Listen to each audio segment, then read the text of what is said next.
welcome to another episode of Knockout Sessions. This is your co-host, Julio and Milton. So, we got a lot of fights coming up. Got the Haney Prograis fight this Saturday. Fight week. Yes, sir. Fight week. How do you feel about that? How do you feel about Haney Prograis? Well, we'll both know that Haney is the next elite boxer in boxing. I don't think he's the face of boxing. I don't think he's moving towards being the face of boxing. But I believe Haney's going to be the best boxer all around. So as long as he keeps up with the same attitude of bring on the best, head first, go against all the best no matter what, maybe he'll reach that level where he maybe become the face of boxing. But we have a lot of competition with Shakur being pretty competitively good. Right. And then we have Ryan, who killed it last weekend. I don't know about killed it, but you know, he looked good. He looked good for the level of competition that he had going on. Yeah. But Haney being the face of boxing? I never said that. I never said that. No. Let me tell y'all something. Haney's going to be probably the best boxer out there. Skill-wise, yes. Skill-wise. I think, like you said, Shakur is definitely going to give him the toughest fight in terms of that title. I don't know if Haney has enough to be like the face of boxing. I mean, he's kind of on his little pretty boy Floyd phase. Kinda. He is. Yeah. So as long as he keeps up that attitude and obviously wins, he could potentially become an argument to be the face of boxing. But like I said, Shakur is a good competitor to become the face of boxing. Tank fights nobody, but you can still argue he can potentially absolutely nobody. Other than he could potentially become the face of boxing, and of course you got someone like he's young enough to bounce back. Yeah, for sure. But going to the Prograis fight, how's Haney going to do with Prograis? I think it's a solid fight for his first fight at 140. Oh, for sure. I mean, not everybody moves up and tries to go straight to the number one guy. Right. Which that's kind of what we touched base on last week. That I think Prograis is the number one guy at 140, based on again the term of how long he's been at 140. But you know, Teofimo moved up. He fought Josh Taylor, who was the number one at the time. Yeah. You know, but I think Haney is the better boxer. The only thing that Prograis has going for him is he's an awkward boxer, but has power. Shows more pop. Yeah, but you never know. Maybe, since we were talking about last time that Haney wants to prove that he has power, what if all he was doing was he was overdraining himself trying to stay at 135? Yeah. Now that he's hydrated, he's healthy, maybe finds a little bit of power in his hands. Give me a prediction. Haney by decision. You hear that, decision monster? Haney by decision, possibly. Haney by... Don't say it. 12-round knockout. Ain't no way. Ain't no way that's going to happen. Maybe at the last second. Nah, Haney by decision. Ain't no way. Nah, okay, so in my humble opinion... Which don't matter. To the people. It matters. It's the people. I think Haney by decision. He'll have maybe about 4 rounds he'll give up to Prograis. At most, I think he's just going to bully him because Haney is still the bigger fighter. Yeah, even though much more reach. That's what I'm saying. So he was overdraining himself. So, but he looks big. He looks solid. I think Prograis is kind of like that guy that you just pretty much what Haney's doing right now. He's going to 140. He's getting that big name in the division to set up a fight with your boy Teofimo. I don't know how that fight goes. Yeah, well, we got to see how Haney looks. Because for the longest, it was Haney, Teofimo as people that I consider to be the top dudes at 135. Yeah. But we'll see how Haney does against Prograis. We'll see. He hasn't, technically, I haven't seen Haney really fight big punchers. He got rocked by Jorge Linares. Yeah. But that's what we kind of want to see. How is he going to take that power? Lomachenko's a pretty good puncher. Don't sell my man short. Yeah. I got you, Loma. I mean, yes. Yeah, he's shown that he can finish dudes. Yeah. But I think it's more of he overwhelms you with punches. Angles. Yeah, so yeah. If Haney can do that against Prograis, overwhelm Haney with punches, maybe that's where the power he's been waiting for is. It's just overwhelming them with punches. Well, we'll see how it looks. Saturday's big fight for Haney. Debuted at 140. So he can win this. He can set up a lot of big money fights at 140 with fighters that are coming from 135. Fighters that are already established, tail female, at 140 already. But moving on to our next topic in boxing. Amanda Serrano vacated her undisputed belts on the women's division due to a controversy going on right now with the WBC. According to Suleiman, he doesn't want to do 12-round fights for women. Therefore, Serrano feels like she's kind of standing up for something, kind of boycotting the cause for that. And how do you take it? How do you feel? Do you feel Serrano's in the right? Do you feel like WBC? I mean, Suleiman? I've read a little bit about the scientific side of it all, where supposedly it has something to do, and don't quote me on any of this, but it has something to do with the ability and the capacity of women's lungs not being the same as, men. But if I'm not mistaken, Serrano already fought the first 12-round fight in women's, history. So, one, I feel like she's already proven that she can do it, but you got to assume that the majority of these women train probably, 12 plus rounds at 3 minute, maybe plus per round. So we can't just assume that the mass capacity of a woman is 2 minute, 10 rounds. You know what I'm saying? Like, I think every woman should have the ability to decide for themselves if they feel capable of fighting, 12 rounds for 3 minutes. Yeah. Which, if Serrano already proved it once, maybe, why isn't she allowed to just prove it again? Why does the WBC have to dictate what Amanda Serrano feels that she can accomplish on her own? Well, according to Suleiman, it's not a sexist thing. It's not a feminism thing.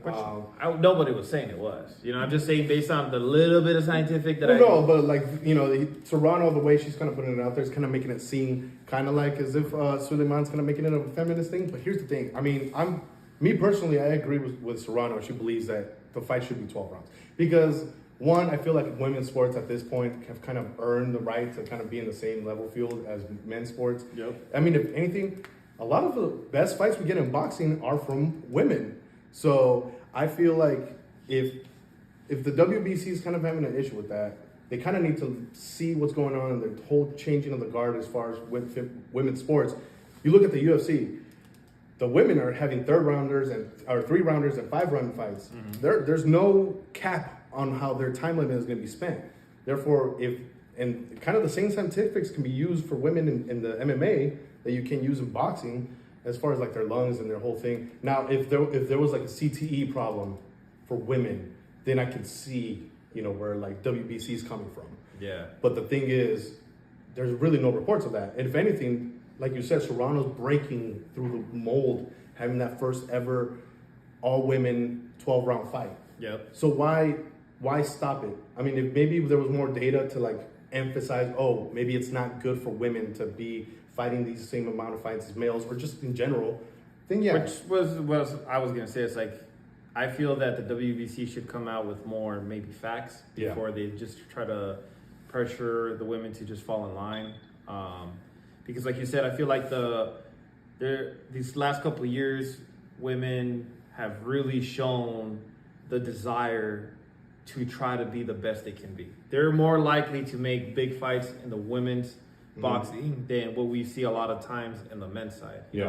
You have Clarissa Shields, who's achieved 2-time undisputed for women. You got Amanda Serrano, who's like a 6 or 7 division champ. You got, Katie Taylor, moving up multiple weight classes, also being, 2-time undisputed, if I'm not mistaken, as well. I feel like there's a lot of women in women's boxing that are constantly trying to prove and make zero excuses about promotional companies or zero excuses about almost anything. I mean, for the most part, if they want to make the fights happen, we've been seeing that the fights happen. So why can't they dictate whether they should be able to fight or not?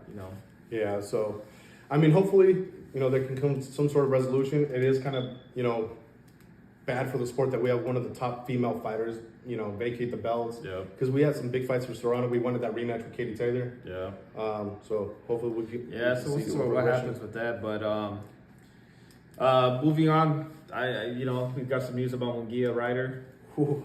I mean, some people I heard were saying it's going to be not as exciting, but I mean, we saw what happened with Derevchenko and Munguia. People had low expectations of it, and it ended up being a very great fight. Maybe potentially exposing Munguia a little bit. Yeah. So what do you think John Ryder's going to be able to do against Munguia?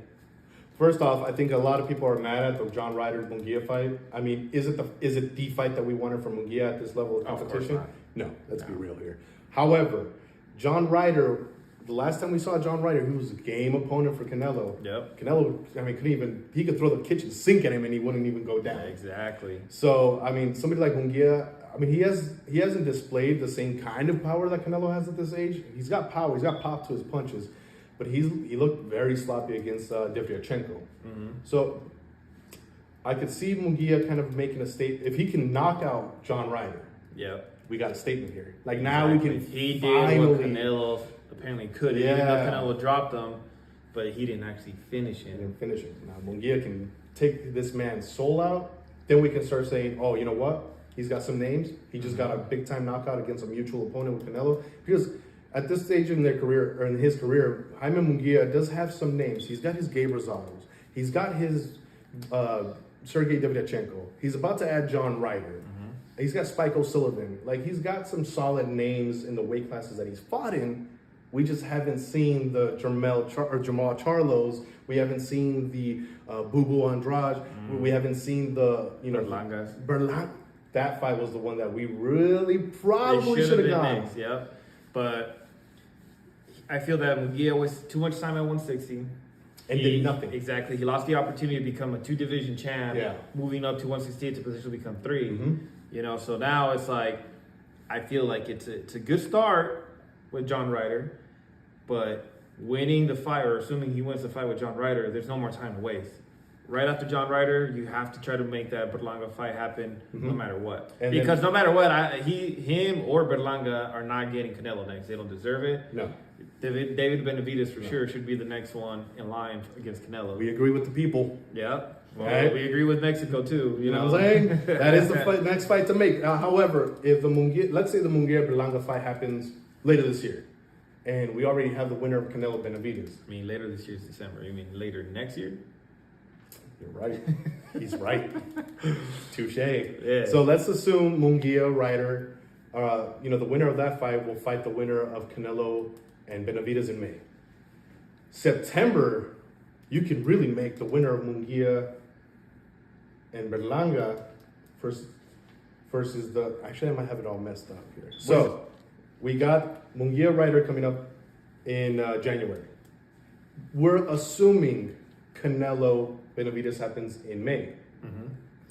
Then you can make, like you said, Munguia and Berlanga later in 2024, right? Yep. And the winner of that. You could maybe even make it around the same time as Canelo Benavidez would happen. Like, if we get an announcement that Canelo Benavidez happens, let's make Berlanga Munguia in May or June. If the turnaround is quick for Munguia, then yeah, I mean, by all means, pull the trigger on that. January to June, that sounds like 5 months. He's got more than enough time to recover.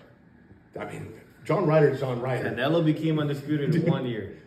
Not everybody's Canelo. Well, I mean, you want to compete with the man and become the face of boxing, you have to do that plus more, baby. But look, let me tell y'all something. I'm a Munguia guy. He's never going to be Canelo. Never. He's never going to be Canelo. I'm sorry, y'all. But they also said Canelo would never be Chavez, and now we're in the arguments of, is Canelo better than Chavez? That is one for another day. That is one for another day. But, if they can do the turnaround, you can get Munguia and Berlanga. The winner of that fight should be eligible for the winner of Canelo Benavidez, right? Yes. And you would assume, let's assume the loser will fight who? The loser of Munguia and That would Berlanga? be great. You know? Put you right back in line for the rematch. Absolutely. So I agree with you. I think he's got a path. He's really got a path to greatness. Yeah. But De La Hoya and Munguia they're their own worst enemies right now because Munguia could have been so much bigger than what he is right now. He could have been a 3-division fighter or champion right now. He would have already had plenty of names under his belt that are big time. Literally, all he needed to do was fight Charlo and Triple G. And Or even and Boo Boo. And as long as he would have beat 2 out of the 3, set. Great. We got ourselves our next big Wait, superstar. the only one that I think he wouldn't have beat was maybe Triple G, but he had potential to beat Charlo, and he definitely, based on what we saw against Benavidez and Boo Boo, he probably would have beat Boo Boo. And it's not a knock on Munguia. It's just like we believe in his talent. It's just a lot of time was wasted at 160. 100%. That's all it was. 100%. So we move on from the fight that's being made to a fight that's being kind of rumored right now. We got Caleb Plant Versus Maul. looking for your boy or Maul Charlo. I think that fight's the next to make after that performance from Charlo. It's the only thing that makes sense. I mean, Jamal Charlo, he looked good in this last fight against. Solid against a welterweight. That's neither here nor there. Correct, and that's the reason why I say he looked good. Not great, Yeah. not perfect. He just looked good because you could argue you had a welterweight come up to fight him and The layoff, the layoff. So depression, so the hopefully, excuses. you know what I'm saying? That could beat up his depression, like really sad. But yeah, for sure, man. I think now that he got that little ring rust off, hopefully, Yeah, you got to get back in. there's no excuse as why you're not going to continue your career. Mm-hmm. Charlo is technically Munguia at 160, where he's wasted a lot of time, but he just happens to have the belt, which is amazing that the WBC has let him hold the belt for so long. Maybe it's due to his Star power. He has some pull. yeah. He has some pull with his fan base. But yeah, like there's no more. He's in the same boat as Munguia. There's no more wasting time. Once you got your little ring rust off, let's get the Plant fight going. There's a lot of hype behind it. Why is there hype behind it? Go ahead, tell the people what. It's something like You this, know, and something like this. You need that get back. You know what I'm saying? After that incident at the Spence Crawford fight, the story sold itself. Exactly. You don't just grab a man's chin hair, eat that slap, and not get that get back. I would plus it makes sense. Both of them are kind of in that tier right now in the super middleweight division of who can crack through that, that S tier where you have your Canelo and your Benavidez. Yep. Because just like how we talked about Munguia, these two are other fighters in that same tier trying to fight for that, that payday. Exactly. You know what I'm saying? And then, 160 has pretty much opened up for whoever stays at 160. Triple G. I don't know if we're going to see the man again. I would like to see Golovkin Lada, but that's neither here nor there. Exactly. So that's what I'm saying. 160 is essentially has opened up. Yeah. All we have is Charlo trying to stick around at 160, even though Plant's at 168. Yeah. Charlo's going to have to move up. So there's a lot of opportunity available at 160. So if Charlo wants to take this serious, he technically has a pretty easy path to, disputed, just to kind of achieve what his brother achieved. He can do that 160, or if he decides to move up, then maybe we'll probably see his, Jermel move up to 160. Well, it's because let's assume Charlo gets a win against Plant. You kind of are automatically eligible for that fight with Canelo because the story will write itself. What do people love? Stories. Yeah. Who's the guy? The twin brother of the guy that Canelo just kind of decimated not too long ago. Yeah, because he didn't even try. So, and on top of that, said brother took the fight that bigger brother Didn't want. Yeah. So you got the story right there. Yeah. But leading into the next topic, we got some UFC news. I know. I heard it. Emmett Mitchell. Josh Emmett versus Bryce Mitchell being made for UFC 296. Bryce Mitchell actually stepping in to fight for Josh Emmett. It's cool fight, cool little announcement. I think Josh Emmett needs to kind of reassert himself. Yeah, in that after hierarchy. what, 2 losses now? He lost the interim championship to Yair Rodriguez, and he lost his last fight in a dominant win against my boy, Ilya Topuria. Emmett needs it. Volk is going to definitely show you why your boy's not ready for the big boys. Stop that. So, we'll get to that another time. So, the big thing in this fight for both men, Josh Emmett, like I said, he needs to reassert himself in the top 5. If he could get a win against a prospect like Bryce Mitchell, solid. For Bryce Mitchell, it's important for him to take this fight because Bryce Mitchell's coming off a win against Dan Ige, and before that, also lost to my boy, Sean Brady? Ilya Topuria. So both men now have an opponent in common. Both got decimated by said opponent. If you're trying to move up, crack that top 7, 6 ranking, both men need that fight. Yeah. Especially, one in Josh Emmett, kind of a little longer on the tooth, a little older. This is probably his last hurrah. Bryce Mitchell, he's a young up-and-comer. He was young enough to bounce back from a fight against the Poirier because both of them were prospects. It's an interesting fight. I think it's a solid fight in addition to an already stacked card to UFC 296. Speaking of UFC, we have an announcement. We actually have in the works Gilbert Burns versus Jack Della Maddalena. Now, I know you're a fan of Gilbert Burns. Yes, which, tough fights that he's coming off of. He was supposed to be getting closer to those, that title fight, but he's been pushed back, and now it seems like he's going to be a gatekeeper. See, that's where this fight is leading to. That's where. But the thing with Gilbert Burns, he was on a hot streak at one point. Dude retired Jorge Masvidal. All right, it's hard for me to say as a Masvidal stan, guys. But he retired him, looked very good. He's looked good in all of his fights, going all the way back to his loss against Kamaru Usman. But he ran into that one detour with Bilal Muhammad where he took that fight on a 3-week notice. Yeah. After the Masvidal fight.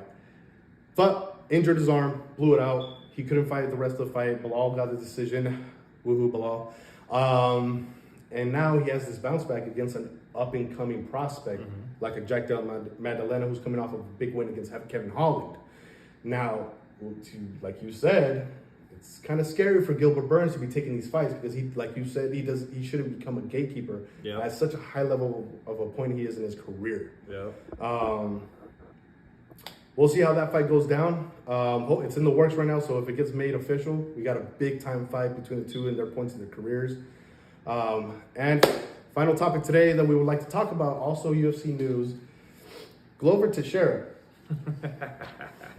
the coach of the 2-division UFC champion, Alex Poatan Pereira, came out recently and said he believes his fighter can win a 3rd belt, alluding to the heavyweight division. Who's the goat of the goats of the goats, currently the champ, or champ in recess, or just lingering in the background. Who? Because that's what go ahead. Yeah. Who's the goat? John Jones. So when are you ever gonna? Everyone, even Jones has said this. Everyone swears they're the next big thing. They're the next hot thing until they fight him. Why do you believe he's any different? 2 things. 1, that's a weird way of saying GSP. All right? That's a weird way of saying George St. Pierre. I don't recall mixing up George St. Pierre with John Jones. 2, we don't know if John Jones is going to be the champion by then. I think they're not saying to do it immediately. Right now, Pereira has the sights on defending that light heavyweight belt. He's got a lot of top guns coming for him in that division. He just beat Yuri Prochaska. He is set to defend the belt, hopefully against Jamal Hill, who's kind of going through his outside of the That should be an easy win. That should be an easy win. I have Pereira winning as well. I've never rooted for Pereira, but that should certified be hater. No. Don't be like him, kid. Don't be like him. You're literally the Izzy hater. You have never given the man the respect that he owes. Izzy? I gave him respect. He kept the belt warm. Okay. He kept the belt warm. But that's neither here nor there. For Pereira, he has to defend it against Jamal Hill. Then he actually called out Magomed Ankalaev. That's stylistically a bad fight for Alex Pereira. But it takes a tough champion to take those kinds of fights. I think before... It sounds like he's trying to run away and move up to... No. Hey, I didn't say it. You did. No. You said... Don't go there. Don't go there. Stop it. So, what I think, if Pereira he got through Yuri, if he could get through Jamal Hill, if he could get through Ankalaev, that's 3 solid title defenses. Go ahead. Move up. Go to heavyweight division. See if you can become a 2-division champion. By then, like I said, though, we don't know John Jones. 3 division. Yes, thank you. We don't know if John Jones is gonna be the champion still, or we got Tom Aspinall coming in. That's a bad boy. Yeah. That's a bad boy who has had no hopes on the man. I didn't. I had Sergey Pavlovich. Yeah. But Aspinall made me a believer, and I've always said though that he's always had the tools to give John Jones a competitive fight. So we'll see where it goes from there. But I personally, I think Pereira can get it done. All right. Well, All right. it's yet to be proven. So Because we know Izzy's going to move up and, get that second belt for himself. So, we ain't talking about well, this. for sure, we're going to have to wrap this up and talk about Haney Prograis, see how the fight goes, and then we'll see what next. So if you guys like the video, give it a like, subscribe, comment, share. We appreciate it. We're gonna continue giving all this content out. We're gonna continue to try to humble my boy here because he's a big time hater. So join me on the next episode of Knockout Sessions. Hell yeah, boys and girls.